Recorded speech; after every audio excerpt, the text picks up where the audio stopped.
pala guys, welcome back to my channel. Ngayong araw na to, magbablog naman tayo dito sa trabaho ko ngayon. Bali, ito yung trabaho ko guys. Ito yung terrace namin. Saka dito sa loob. Yan. Ito guys. Bali, ako kasi laging nauna guys. Kaya buksan ko muna itong trabaho ko. Ay, buksan ko pala itong pintuan.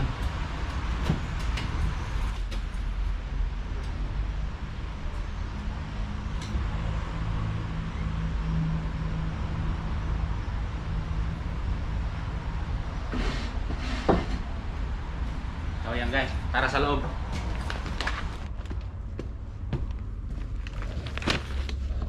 Yan, ito guys yung loob ng trabaho ko. Yan. Ito yung kusina. Yan. Ito guys. Magpapalit lang ako guys. Papakita ko mamaya sa inyo yung tinatawag nilang cocido dito sa Spain, yung paano lutuin o paano siya i-prepare. Bali itong dish na to guys, ito yung famous na dish ng Spain, pero sa Madrid ang famous talaga. Dito nagmula ang tinatawag nilang cocido. So guys, stay tuned. A few moments later. So yan guys, nakapag-base na tayo. Ito na yung sinasabi ko kanina sa inyo na cocido. Yan sa guys, diba? Bali to guys, 5 hours o 5 to 6 hours siya namin niluto. Ito, meron siyang dito pork belly at saka itong taba na to.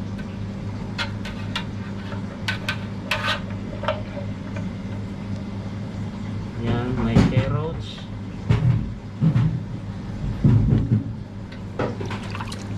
Saka itong beef na to guys, Yan.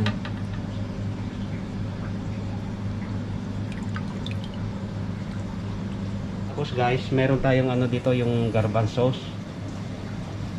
Yan, kukuha lang tayo dito ng niya, yung kaldo niya para lutuin naman natin yung garbanzos.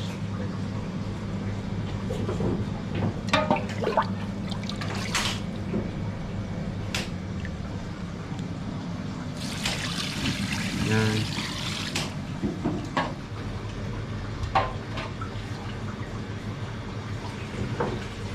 Dito lang kadali guys. Kung sa Pilipinas may bulalo, dito naman sa Spain may cocido. Halos pareho lang siya.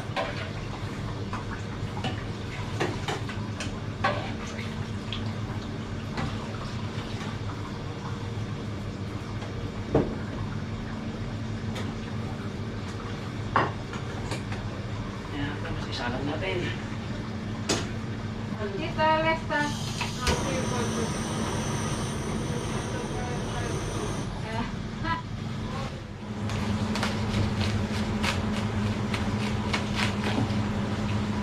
Ayun guys, isunod naman natin itong repolyo. Bali, ganun din ang proseso. Ilalaga lang siya sa may sabaw ng nagluto natin cocido.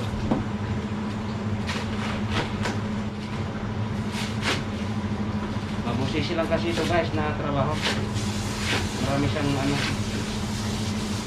maraming preparasyon.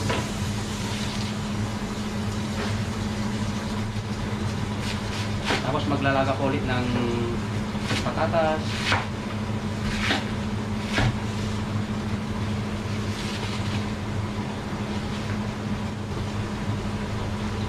Diba sabi nila na yung mga na dito sa may Europe, mga nagtatrabaho ng restaurant, wow, ang ganda ng trabaho nila. Hindi po guys, kasi ang trabaho namin dito napakahirap. Nakatayo ka ng 5 hours na nagluluto, hindi ka naman pwedeng maupo.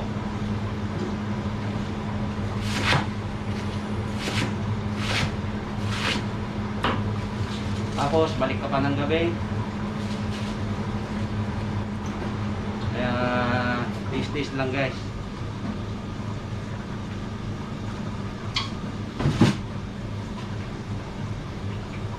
Mas mahirap naman kung wala kang trabaho ngayon dito. Eh gawa nga ng pandemya natin, di ba? Ang hirap maghanap ng trabaho ngayon. Tapos magbabayad ka pa ng bahay mo. Di ba? Kaya tiis-tiis lang mga trabaho ngayon. Tapos hugasan lang natin guys.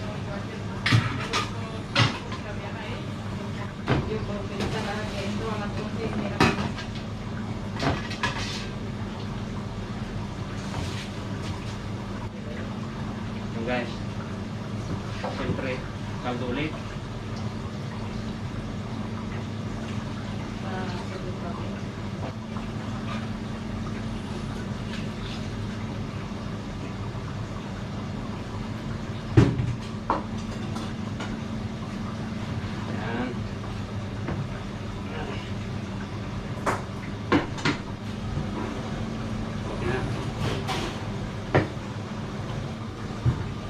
Tapos guys, hanguin na natin. Kailangan lang natin ng guantes para mas sure na walang papasok na alam niyo na. Di ba? Yan. Alam niyo na yung natin, yung problema natin ngayon. So guys, taba.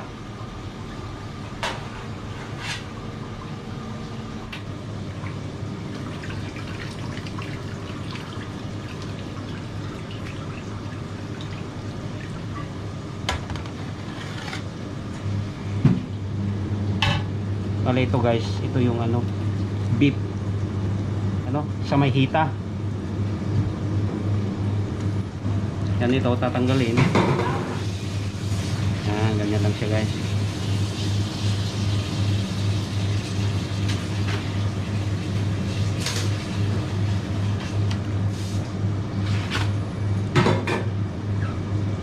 Yan.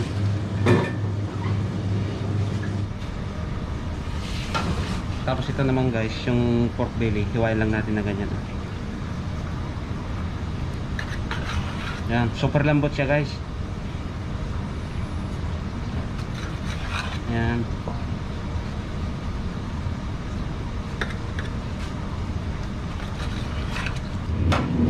Tapos guys, hiwain ng ganyan Yan.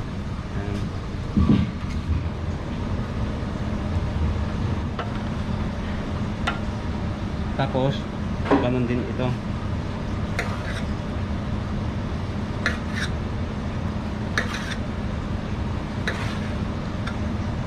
Yan. Ganito lang siya kalilit guys.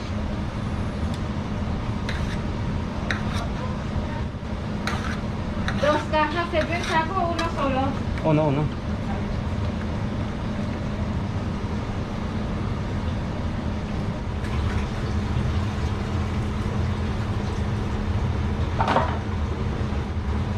Guys, meron siyang carrots.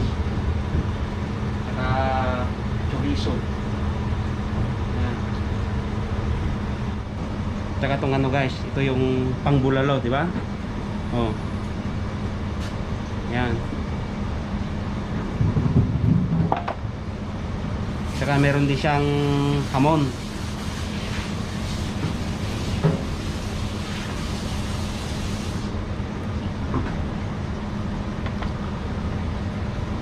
Tsaka itong buto-buto ng baboy. Yan. Pero ito, hindi nakasali yan guys. Patapon na yan.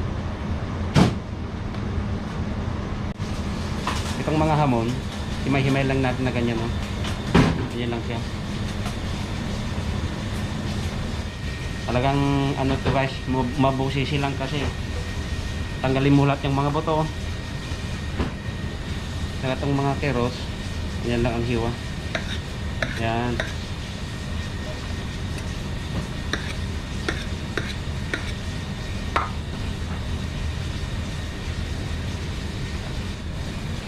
Tapos ang chorizo, ganun din.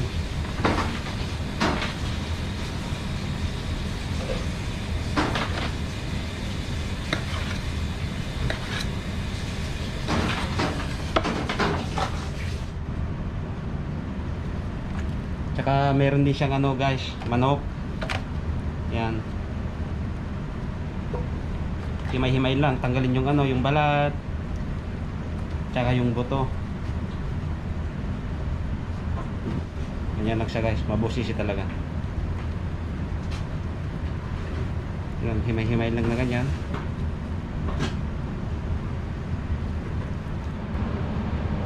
At ang panghuli guys, ito yung tinatawag nilang morcilla dito. Sa English, blood sausage.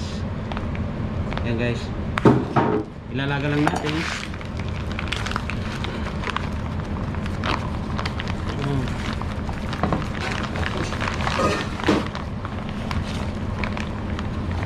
Yan siya guys. Yan ang itsura ng ano, tinatawag nilang morcilla dito. Blood sausage.